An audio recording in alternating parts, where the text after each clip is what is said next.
Hello साथियों, कैसे हैं आप लोग। आज जो है एक बहुत शानदार घटना घटी इलाहाबाद में।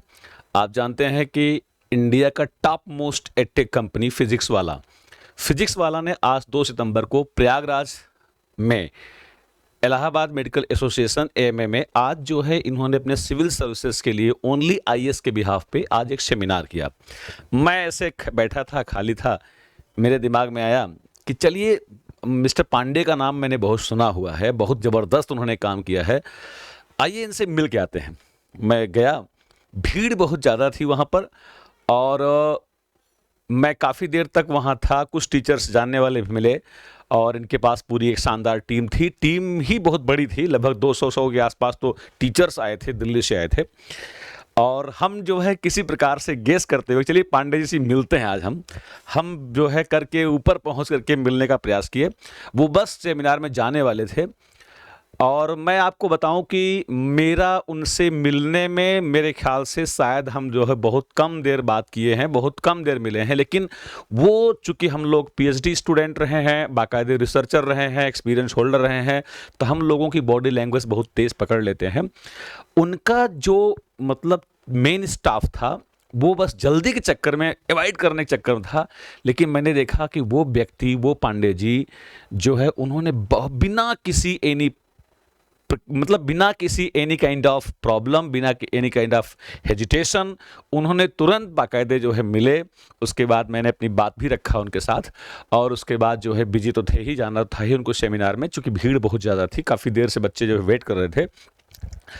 और उस बंदे का जो ग्राउंड टू अर्थ एटीट्यूड था, that prevails and inspire me to discuss about the what definitely what impels about Physics Wallah to be globally present. ऐसा क्या कर दिया इन्होंने जिससे के कारण ये बहुत जल्दी ग्लोबली जो है प्रेजेंट हो गए हैं। और निश्चित रूप से आने वाले टाइम में K-12 एजुकेशन के बिहाफ पे इनके पास क्या अपॉर्चुनिटीज हैं, क्या स्ट्रेंथ, वीकनेस, स्वॉट एनालिसिस के बारे में बात करूंगा इसमें। मैं इसमें बात करूंगा इनका जो मेन है कि इनके कॉम्पिटिटर्स कौन है। इस पे आकर के मैंने एक रिसर्च किया, और रिसर्च करने के बाद मुझे लगा कि निश्चित रूप से उस व्यक्ति ने इतना ग्राउंड टू अर्थ होकर के मिला हुआ है, तो निश्चित रूप से लोगों तक बात पहुंचनी चाहिए कि आखिर उसकी लीडरशिप में ऐसा क्या रहा होगा जिसके कारण आज इतना बड़ा यूनिकॉर्न आज बदल करके इतनी बड़ी टेक कंपनी इंडिया में जितने प्रीमियर थे उनको पीछे करते हुए वर्ल्ड में, मैं चूंकि मिडिल ईस्ट में और यूनाइटेड स्टेट्स के K-12 एजुकेशन पे मैं काम किया हूं, करता भी हूं, बीच बीच में रिसर्च करता रहता हूं। कारण क्या कि वहां पे ओबेलस नाम की एक कंपनी है और वो जो है K-12 में काफी काम कर रहे हैं। यूएसए कंपनी है और वो जो है यूएई में भी जो है खोल दिए हैं, तो उसी से संबंधित वहां पे परफेक्ट प्योरिटी है। और आपके यहाँ इन्होंने जिससे कोलैबोरेट किया है, तो मतलब मैं जानता हूं चीज़ों को, तो मैंने कहा ये लिंक करते हैं, इसमें क्या क्या अपॉर्चुनिटीज़ हैं, इस पर डिस्कस करते हैं साथियों।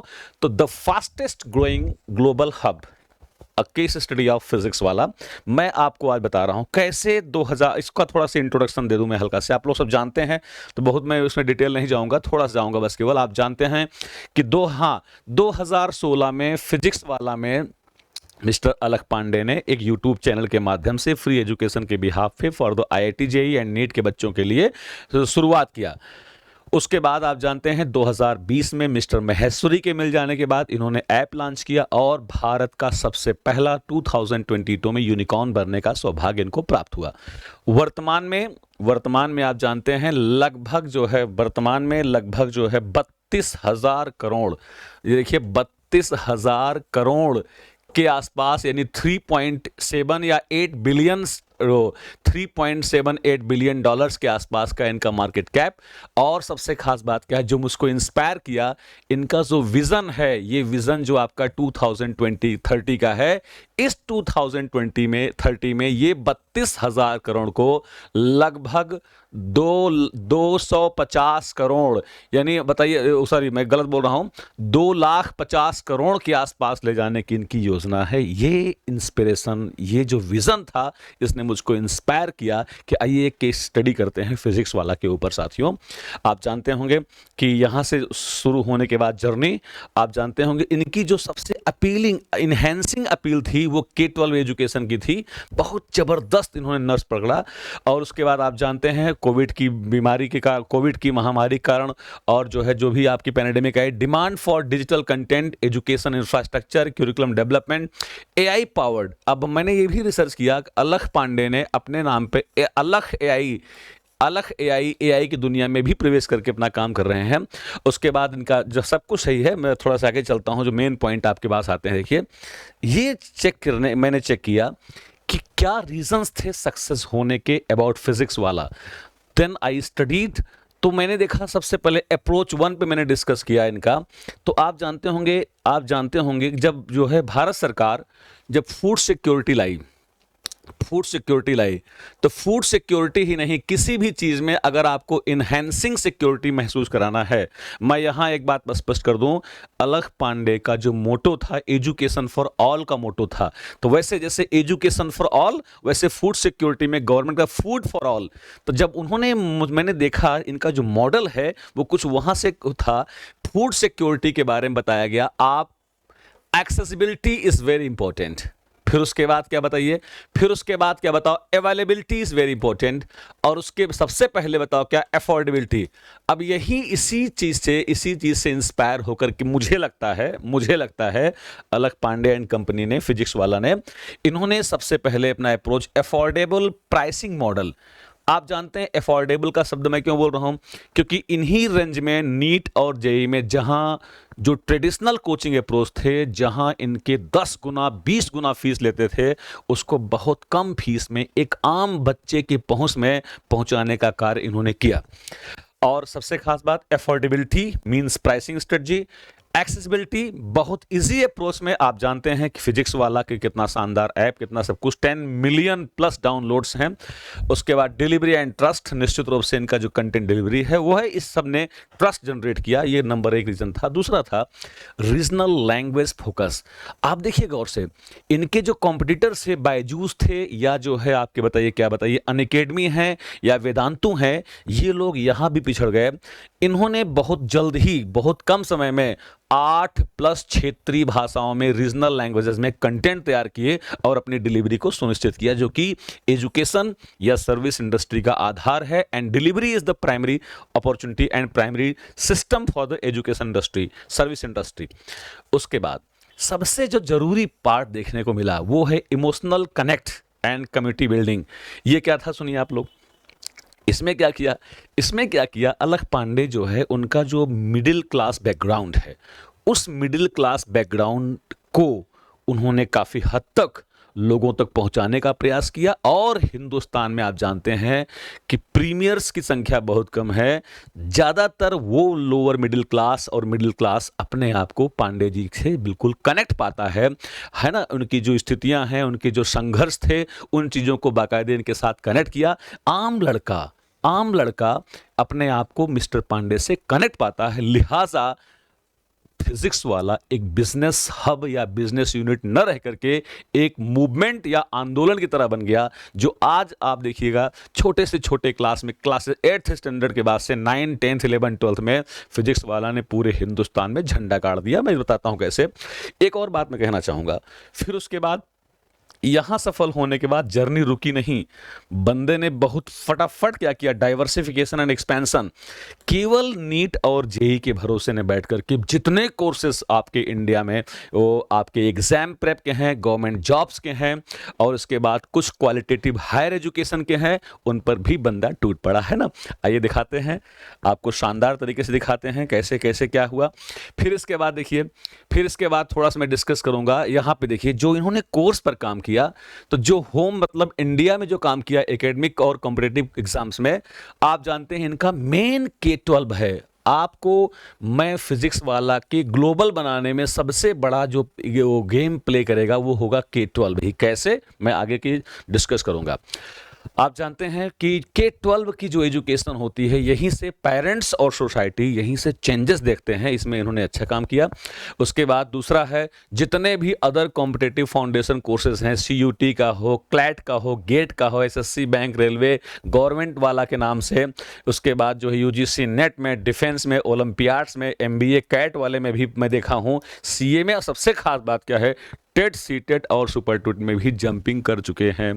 ठीक है, तीसरा जाता हूँ, क्या बताइए, और सबसे ज़रूरी, इन्होंने एकाएक सिविल सर्विसेज में आप जानते हैं फिजिक्स वाला में ओनली आईएएस, इसके माध्यम से यूपीएससी के एग्ज़ाम्स को और जितने भी आपके पीएससी गवर्नमेंट एग्ज़ाम्स हैं जो भी स्टेट गवर्नमेंट के होते हैं उन सारे एग्जामिनेशन पे ऐसा जंप लगाया है इन्होंने। समकालीन कंटेम्प्रेरी बड़े बड़े हब्स, जैसे कि मैं कुछ नाम पता नहीं लूँ कि न लूँ, एग्जैक्टली मैं क्लियर नहीं हूँ, बड़े बड़े संस्थान भी शायद इसमें एसिमिलेट होने की संभावना है।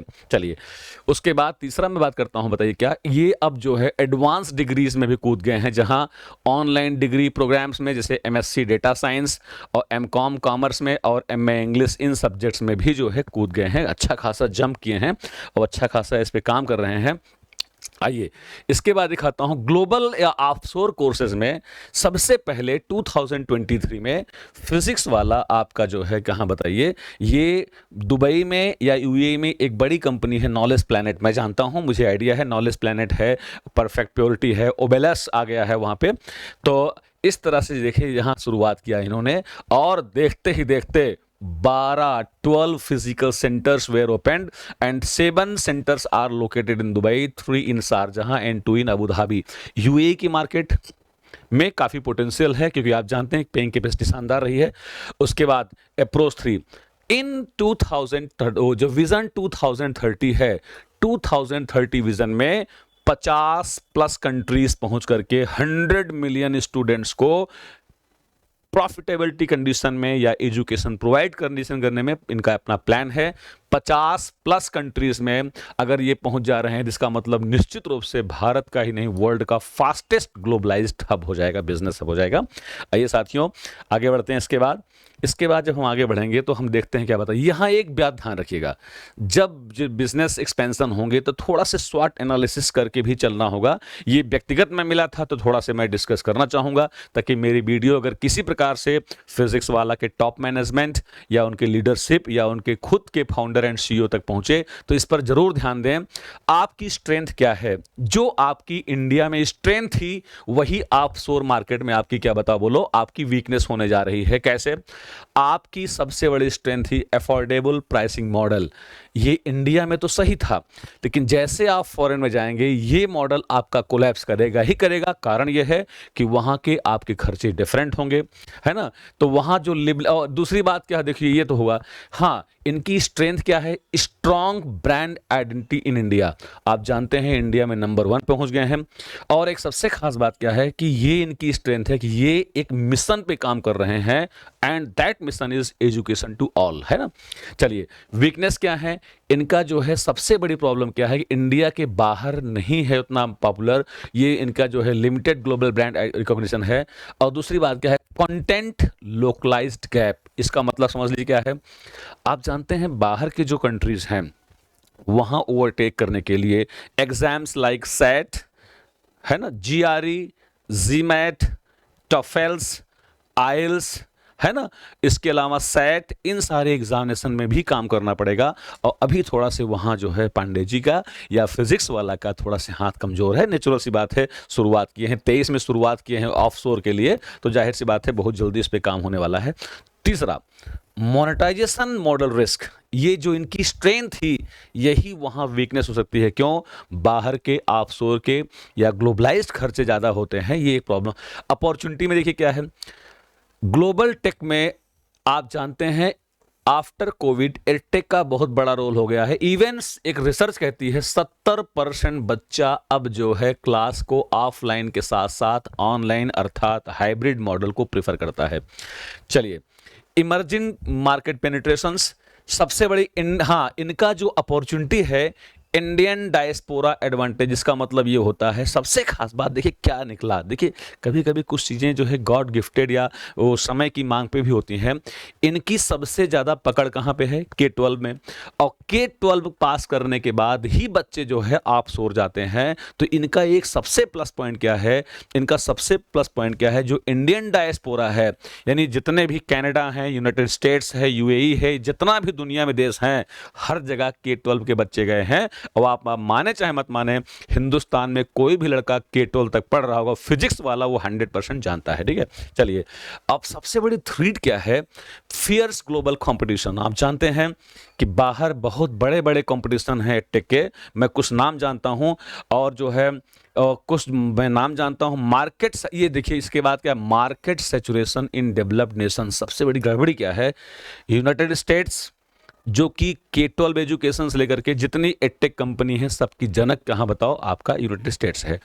यूनाइटेड स्टेट्स हो या आपका जो है ये क्या बोलते हैं ब्रिटेन हो, या जितने भी कॉमनवेल्थ कंट्रीज हैं, उनकी मार्केट कहीं न कहीं प्यारे दोस्तों सैचुरेट हो चुकी है।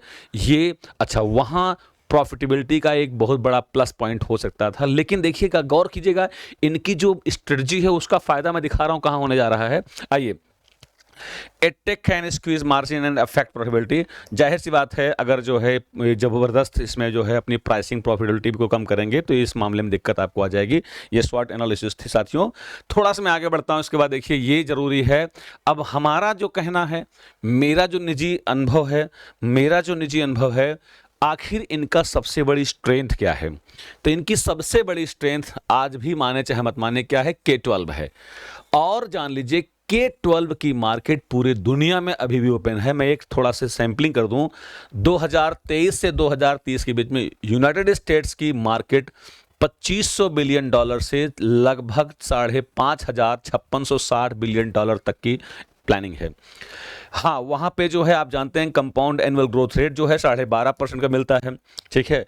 अब देखिए इनका प्लस पॉइंट कहाँ रहा? एशिया, मैं तो कहूँगा पांडे जी को, अब जो है आपके फिजिक्स वाला को यूएई में आप पहुँच गए हैं। अब आपको अमेरिका, कनाडा और यूके जाने से अच्छा है कि आप जैसा आपने इंडिया में किया था, आप इंडिया में कैसे सक्सेस हुए? आप इंडिया में सेकेंड और थर्ड टायर सिटीज़ को फोकस किए। सिमिलरली अब आप क्या करिए, जितने भी एशिया पैसिफिक कंट्रीज़ हैं, साउथ एशिया के कंट्रीज़ हैं, इसके अलावा लैटिन अमेरिका है, साउथ अफ्रीका है, इन सब पर भी ध्यान दीजिए। और उसके बाद देखिएगा, एशिया पैसिफिक में बहुत बड़ा मार्केट है, $1666 बिलियन तक का है, और यहाँ CAGR 13.9% है। और सबसे बड़ी मार्केट तो आपके सामने पड़ी हुई है इंडिया में, अभी आपको इसको एक्सप्लोर तो करना ही करना है।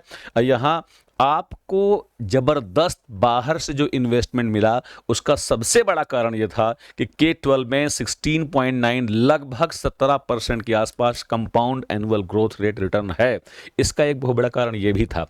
साथियों, आगे बढ़ते हैं। इसके बाद देखिए, थोड़ा सा मैं आगे बढ़ूंगा, इसके बाद आगे बढ़ूंगा। अभी देखिए एक सिंपल सी बात देखिए, इंडिया में जो के-12 मार्केट है भाई साहब, इकाई, दहाई, सैकड़ा, हजार, 10,000, लाख, 10 लाख, करोड़, 10 करोड़, 26 करोड़ 52 लाख के आसपास इनरोलमेंट हुए हैं। इतनी बड़ी मार्केट इंडिया के लिए है कि पूरा वर्ल्ड को घुमा के रख सकता है, जहां पे आपके पास अपॉर्चुनिटीज़ हैं। साथियों, हम आगे बढ़ते हैं इसके बाद थोड़ा से। इसके बाद देखिए, जो टारगेट मार्केट्स होनी चाहिए, जो मैंने देखा, जो मैं थोड़ा सा डिस्कस कर दूं, टारगेट मार्केट्स में आप सबसे पहले अभी इंडिया की के-12 मार्केट को पूरी तरह से एक्सप्लॉइट नहीं किया गया है।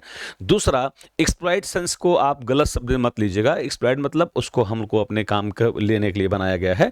मैं समझता हूँ Sri Lanka, Nepal, Indonesia, Bangladesh, Africa, Latin America, ये सब कंट्रीज वैसे ही हैं जैसे अपने यहाँ इंडिया में 2 और 3 टायर सिटीज़ थे, उसकी बात करें, ठीक है। चलिए आगे बढ़ते हैं। इसके बाद देखिए, ये जो है पूरा एक हल्का सा रिसर्च रहा है, कैसे एक यूनिकॉर्न ने इतनी जल्दी अपने आप को ग्लोबलाइज्ड प्रेजेंस करने का प्रयास किया। बहुत शानदार रहा। मैं ये प्रेजेंटेशन पूरी तरह से मिस्टर पांडे, आपके जो इतना आप जो है ग्राउंड टू अर्थ रहे, इतना बिना 1% चेहरे पर कोई टेंशन नहीं, इरिटेशन नहीं, इतना अच्छे से मिले। मेरा ये पूरा प्रेजेंटेशन, मेरा ये पूरा आपके ऊपर जो रिसर्च है, ये पूरी तरह से आपके उसे मिलने पे समर्थ, वो क्या बोलते हैं, वो है, कौन सा वर्ड यूज़ करते हैं बताइए, क्या उसको ही समर्पित है। Thank you very much. किसी भी तरह से कोई इन्फॉर्मेशन होगी, आपको भी ऐसे लीडर्स की अवस्था पड़ने वाली है जो मल्टी डायमेंशनल हों। और नेचुरल सी बात है, एक प्रॉब्लम मैंने और देखा था कि जो टीचर्स हैं उनकी जो लैंग्वेज है हिंदी और इंग्लिश है, जाहिर सी बात है, तो ऑफशोर जाने के लिए कुछ फॉरेन कंट्रीज की भी फैकल्टी लेने की अवस्था पड़ेगी। So many factors are there. आप खुद अपनी टीम काम कर रहे होंगे, रिसर्च कर रहे होंगे। Thank you very much, good luck. Bharat की एक कंपनी, खासतौर से प्रयागराज की एक कंपनी आज पूरे हिंदुस्तान में ही नहीं पूरे वर्ल्ड में झंडा गाड़ रही है। इस बात से एटलीस्ट मैं बहुत खुश हूँ। ये प्रेजेंटेशन मैंने सिर्फ इसीलिए बनाया है। Thank you very much, good luck, thank you. बहुत ईश्वर करें आप 50 नहीं 60 कंट्रीज में पहुंचे। That's very good, thank you.